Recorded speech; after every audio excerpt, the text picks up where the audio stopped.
ડભોઈમાં રાજપુરી કેરીનું આગમન। કમોસમી વરસાદના કારણે બજારમાં મોડી આવી કેરી। Story report by Lalbhai Bhathiyara, Dabhoi.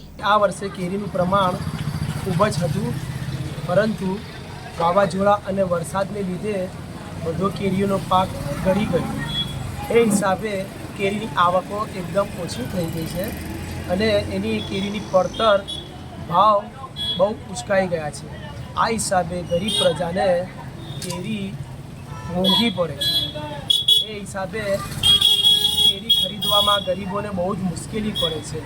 આ હિસાબે કેરીના ભાવ ઊંચા હોવાના હિસાબે ગરીબો અથાણું કરી શકવાની સક્ષમ નથી। ગયા વર્ષ કરતાં આ વર્ષે ભાવમાં કેટલો વધારો? ગયા વર્ષ કરતાં બમણો વધારો છે। ગયા વર્ષે કેરીની પડતર 40 રૂપિયા જેવી હતી, 35-40। આ વર્ષે 70-80 રૂપિયાની પડતર છે। આ વર્ષે ગ્રાહકીમાં કેવું છે? ગયા વર્ષ કરતાં આ વર્ષ બહુ જ ઓછી ગ્રાહકી છે। ભાવના હિસાબે પડતર ઊંચી હોવાના કારણે ગરીબો કેરી ખરીદી શકતા નથી।